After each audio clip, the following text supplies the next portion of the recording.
인민은행이 긴급 발표를 했다. 놀라운 실상을 공개한다. 중국에 대한 이야기입니다. 인민은행은요, 사실상 기준금리라고 하는 대출 우대금리 LPR 동결했습니다. 지난 5월에 3.1%의 기준금리를 3.0%로 떨어뜨렸거든요. 근데 6월에는 동결했어요. 야, 시장에서는요, 이 중국이 웬일이래. 뭔가 감을 잡았나? 중국의 상황이 좋아지는 건가? 이렇게 지금 이야기하고 있기도 합니다. 미중 전쟁을 하는 와중이기 때문에 중국이 굉장히 어렵다고 보거든요. 그런데도 동결했습니다. 5년 만기 대출금리도 동결했어요. 지난 5월에 0.1%를 내렸습니다. 3.60%에서 3.50%로 내렸거든요. 그런데 6월에 3.50%로 동결을 했습니다.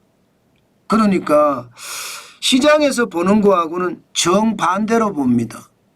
결국 중국이 뭔가 자신감을 얻었다 이렇게 표현을 합니다.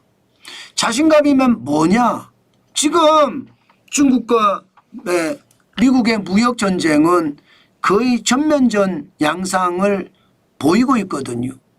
그러면서 내수 진작을 위해서 금리 인하를 하고 그래야 되는데 지금 금리 인하를 안 한다는 것은 소비가 좋아진다는 이야기인가요? 또한 수출은 더 좋아진다는 이야기인가요? 미국에 대한 수출이 주니까 뭐 EU 정상들을 만나서 전기차 관세를 논의할 정도로 뭔가 대체 수출처를 만든다는 이야기인가요? 그러면서 한편으로 미국 자산에 대한 매각, 미국의 압박을 가하는 거예요. 미국 국채 파는 거죠. 국채 파는 거죠. 많이 팔고 있어요. 많이. 실질적으로 말입니다. 실질적으로 중국은 확실히 미중 무역 전쟁에서 중심을 잡은 것 같아요. 중심을. 당장 말입니다. 소매 판매가 2025년 6월에 6.4%까지 올라갔습니다. 4월에 5.1%. 이게 6월이 아니고 죄송합니다. 5월입니다. 5월에 6.4%까지 올라갔습니다. 소매 판매가 좋아졌다는 이야기잖아요. 그죠? 3월에 5.9%보다도 좋아졌고요. 내수가 뭔가 살아나는 느낌이 있다는 뜻이에요. 물론 이 내수가 진짜로 살아나는지 아니면 정부가 조작을 하고 있는지 그 진위는 정확하게 파악할 수 없지만 분명한 것은요. 중국의 기준금리를 동결시켰다는 거. 이것은요. 뭔가 내수가 디플레이션이라고 하죠. 저성장, 저물가에 빠져서 불황을 겪고 있다. 여기에서 조금 나아졌다는 이야기예요. 조금 나아졌다. 수출도 보시면 수출도 뭔가 줄어들기는 했지만요. 뭔가 버텨내고 있다 이렇게도 봐야 되죠.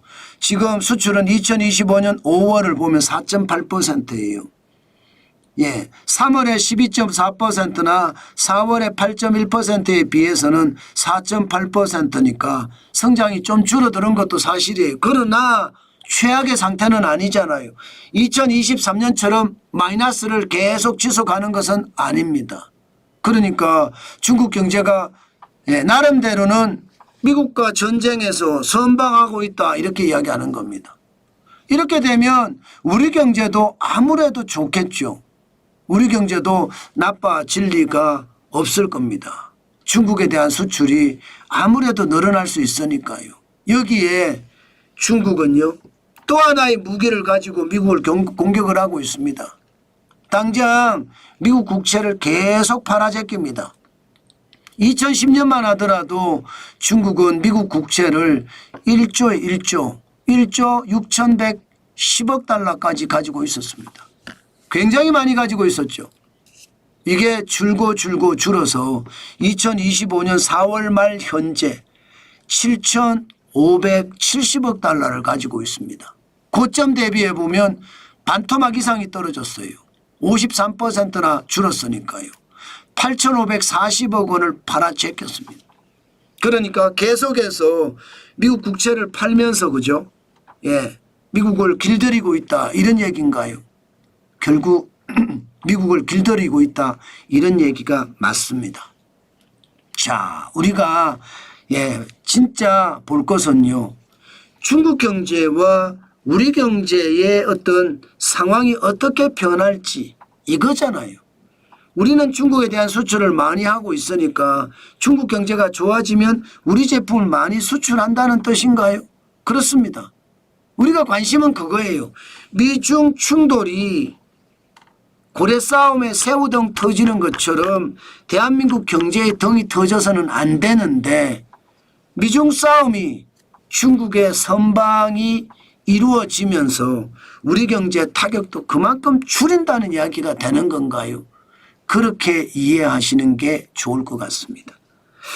물론 한 달만 보고 중국 경제가 디플레이션에서 회복된다 이렇게 이야기할 수는 없어요. 돈도 뿌린 것도 있고요. 소비 보조금을 준 것도 있기 때문에 이 보조금이 떨어지면 우리나라가 지금 민생 회복 지원금 뿌리는 것처럼 중국도 계속 소비 보조금을 뿌리고 있거든요. 그런데 이게 끝나면 과연 어떻게 될 것인가 그것을 보면서 앞으로 생각을 해야 되겠다. 그 말씀은 드릴게요. 중요한 것은요. 중국의 지표는 절대로 단일 지표는 믿을 수가 없습니다. 항상 추세선만 보는데 추세선을 보면 금리는 우하향으로 내리고요. 은행의 지급 준비율도 계속 내리고 있고요. 그만큼 중국 경제가 상황이 좋지 않다는 것은 분명하다. 한두 가지를 보고 전체를 보지 말고요. 추세를 보면 중국 경제는 여전히 위험하다. 이렇게 보시는 게 지금 현재까지의 분위기입니다. 그만큼 상황이 여전히 나쁘다는 것, 그것은 인지하고 있어야 된다는 뜻입니다. 사실 중국 정부는 5% 경제 성장을 한다고 이야기하지만 세계 유수의 경제기관들은요 5% 택도 없다예요. 국제통화기금만 하더라도 4% 성장에 그칠 거다 이렇게 이야기하고 있고요. 스위스의 투자은행은 3.4% 성장에 그칠 거다 이렇게까지 이야기합니다. 때문에 전체 흐르면 우하향이고요. 나쁘다는 이야기죠. 그러나 단편적으로 지표 하나하나씩은 뭔가 긍정의 씨앗은 뿌리고 있다. 이 정도로 이해하는 게 맞습니다. 그게 시장 전체를 잃는 눈이 아닐까 저는 그렇게 봅니다.